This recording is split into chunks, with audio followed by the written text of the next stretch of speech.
95.9, c'est notre fréquence, votre fréquence, Radio Cascas, la radio de la fierté. Mesdames, Messieurs, il est 23h passé d'une minute. Les toutes dernières informations de cette soirée à la cabine technique Mikassal devant ce micro, Mohamedou Labodjabi. Les membres du collectif dénommé Dandemayo émergent, regroupant 45 localités du Dandemayo, ont marché à la place de l'obélisque. C'était pour protester contre leur mise en rade et la situation dégradante que traverse leur localité depuis que le président de la République a été réélu pour un second mandat. En effet, ces villages d'Ifouta, qui avaient porté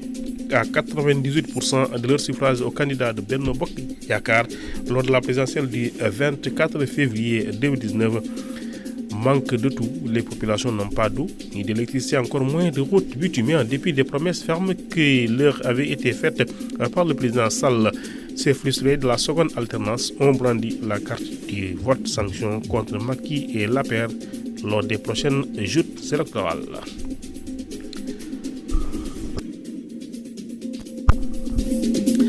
Le corps d'une femme a été retrouvé ce samedi après-midi dans les rizières du village de Salé Diao Soutou, dans la commune de Tankanto. Escale a pris la peste.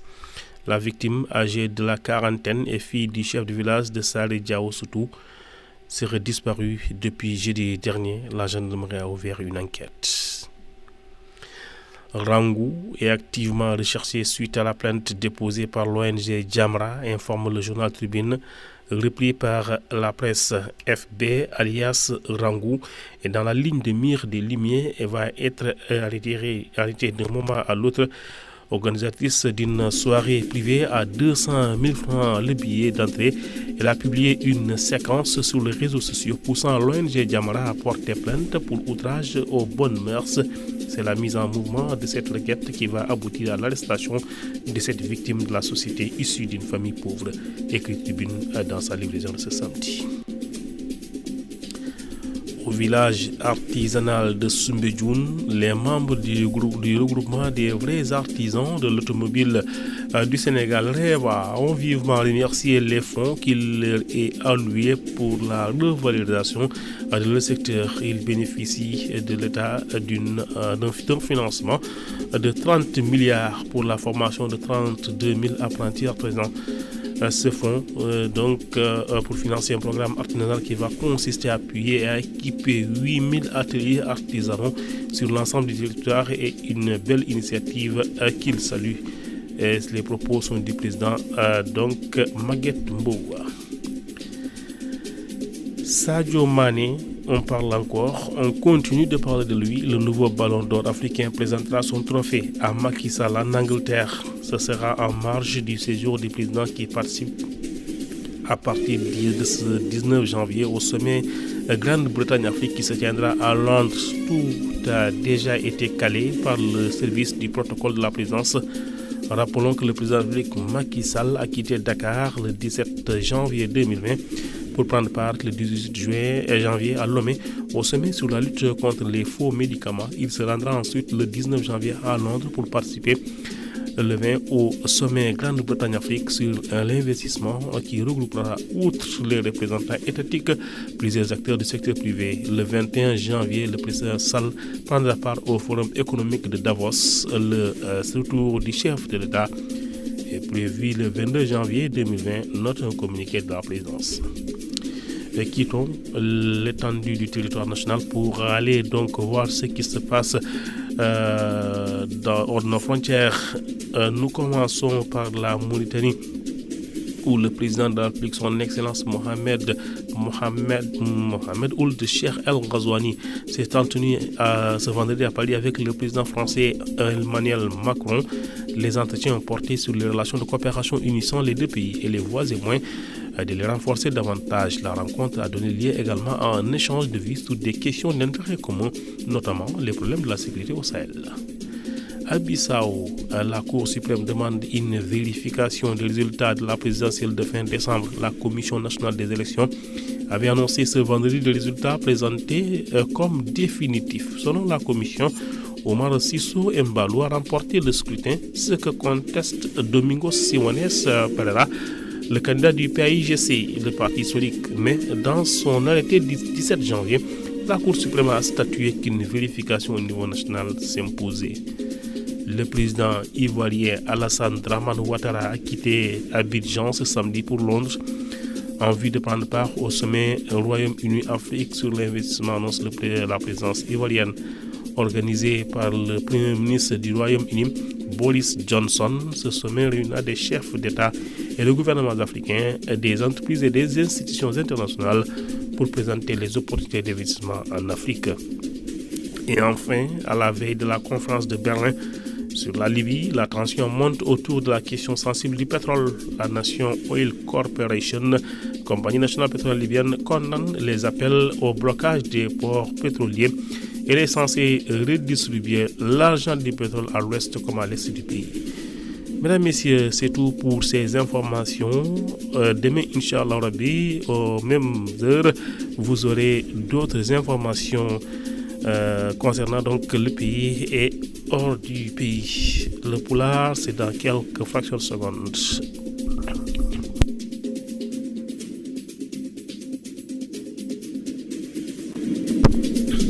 Assalamu alaikum bandiraɓe suɓiɓe haalirde radio Kaskas wamirde men ko capanɗe jeenayyi e joyi toɓɓere jeenayyi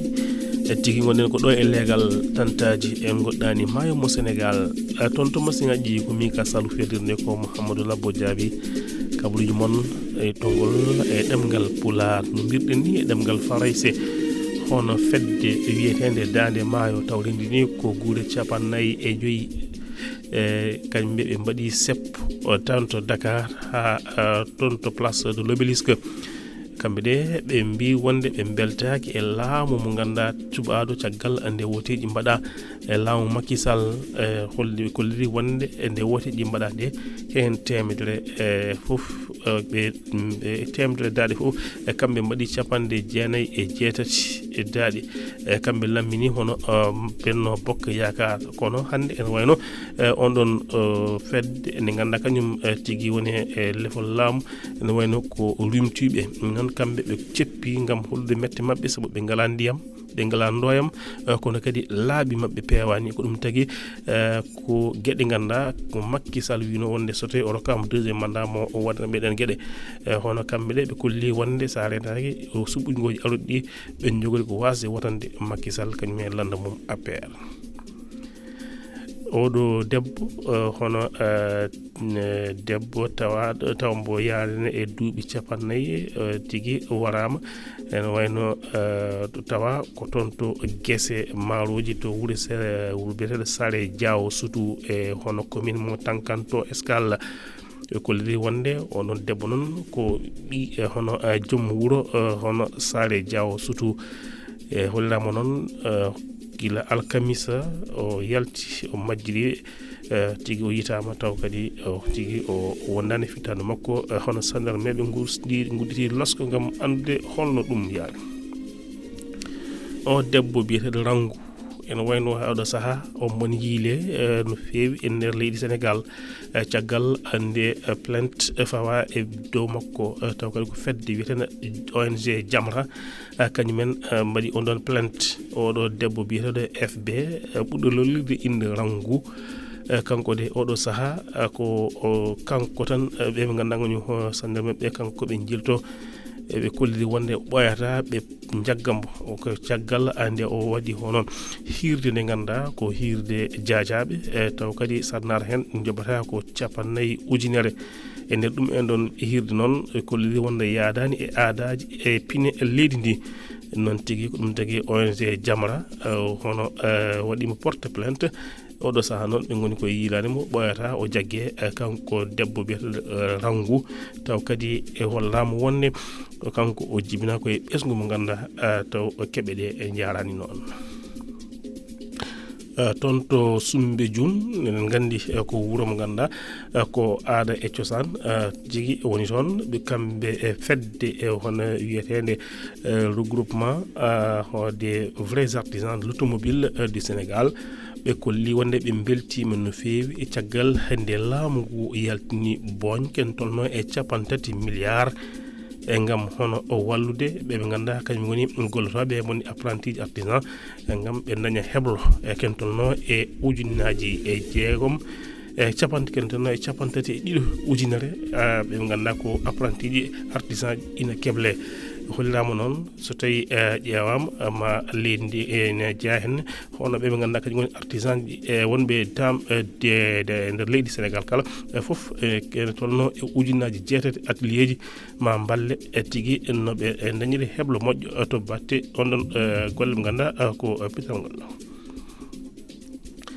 Sadio Mané caggal hande o roka raya mo ganduɗa ko ballon d'or africain kanko de mo hollu on ɗon jeenari président Macky Sall ɗon to Angleterre non hollide wonde ɓe kollide wonde mawɗo leydi Sénégal Macky Sall ma yaa toon to Angleterre ñande 19 lewru janvier ngam tawtede hono jonde nde ganduɗa ko hakkunde Grande Bretagne e leyɗele Afrique noon walla ko toon to Londres wuro lamorga mo Angleterre kollidi wonde fof heblama to batte ɓe ganduɗa kañum jogui protocole mawɗo leydi ndi kolli Macky Sall noon ma ummima ñande 17 lewru janvier o yeehi toon to Lomé wuro lamorgo Togo ngam tawtorede hono jonde ganduɗa ko hande waɗa janggo inchallahu rabbi lana makko madi o faya toon to Londres wuro lamorgo Angleterre ngam tawtorede jonde nde ganduɗa ko hakkunde Grande Bretagne Afrique to batte golle to batte investissement batu o watte ko ñande nogas kollidi wonde hono leyɗele hewɓe ma tawtore kono kadi dilloɓe to batte privé kamɓene aussi moɓe tawtore ñande nogas e goho lewru janvier président Macky Sall ma tawtore forum mo ganduɗa ko to batte ha joni forum mo ganduɗa batte toon to Angleterre forum Davos mawɗo leydi Sénégal artete ko ñande nogas e ɗiɗi lewru janvier ñande ujunnaji nogas toon to caggal kiiri paɗen hono mawɗo leydi Mauritanie hono Mohamed Ould Cheikh Al Ghazouani o jodde o mo ganduɗa kañum woni président France Emmanuel Macron kolliri wonde e tigui jonde mabɓe ko haala toon ko hakkunde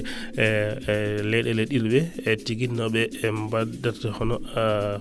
junggo e fandu gam hono ɓamtare kisal e ɗin ɗon leyɗele ɗiɗi woni Sénégal e France non wonde gam ƴewde peeje ɗe ganduɗa kañumen mbawata ha ɗin ɗon leyɗele daña fartange kam to batte ɓamtare Bissau ene wayno oɗo saaha haqqillaji ɗi ko teyi seeɗa toon saabu o suudu ñawol ɓiyete Cour suprême namni ko yo hono résultat e dokkaɗi taw ko commission nationale des élections kañum lokki ɗum yo daade ɗe yoɗi limte yoɗi ƴewte saabu hono caggal hande ñencuɗi jaltidi o holliri wonde yoɗi limte o mo ganduɗa kañum woni Oumar Sissoko Embalo commission wino ko kanko nawi raye kono noon hono mo ganduɗa kañum woni Domingo Simones Pereira wi ko lopet o jaɓani hono non résultat ji kono oɗo saaha tigui Cour suprême ñande 17 lewru 17 janvier yaltini timtol gam wiide yo carte ɗe yoɗi limte dendagal leydi ndi foof mawɗo leydi Côte d'Ivoire Alassane Dramane Ouattara lana makko ndi o ummima Abidjan joofoyi toon to Londres wuro lamorgo mo Angleterre gam tawtere hono bato mo ganduɗa ko hakkunde Royaume Uni e Afrique to batte no mbiɗen ni hono faggudu hono on ɗon bato noon o yuɓɓini ɗum ko mawɗo jaaborde ɗe hono Boris Johnson kañum tigui yuɓɓini on ɗon batu noon kanko yuɓɓinto on ɗon batu en jogui tawtede on ɗon batu noon hono ɓe ganduɗa kañum woni mawɓe leyɗele Afrique e gouvernement ji mumen e ɓe ganduɗa ko joom entreprise uji e ɓe ganduɗa tigui ko joom hono pelle mawɗe ɗi ganduɗa ina gone e windere he taw kadi ha joni ko gam yewtide hol no watte ha tigui Afrique yimɓe mbawa hen gollade no hanniri ni hono ɓoyata ma jonde waɗe toon to Berlin ngam hono yewtide ko fati e Libye kono hollirama oɗo saaha noon ene wayno tension o monti toon no feewi sababu nde pétrole oɗo hono compagnie biyeteɗo National Oil Corporation holliri wonde mbo jaɓani ko ene wiye wonde yo pétrole yo waɗe bloqué ɗum noon wona lawol saabu hono ko dañete e pétrole he woni keɓe ɗe ina poti feccede e ɗe leydi he tamno ɗiɗori bandiraɓe sehlaɓe janggo e waktuji ɗi ganduɗa ɗi ganduɗi ɗi ma kabruji ɗi gartu kabruji goɗɗi jarama Mika Sall toon to masgadi felde Mahamadou Labo Diaby yo en baale jaam.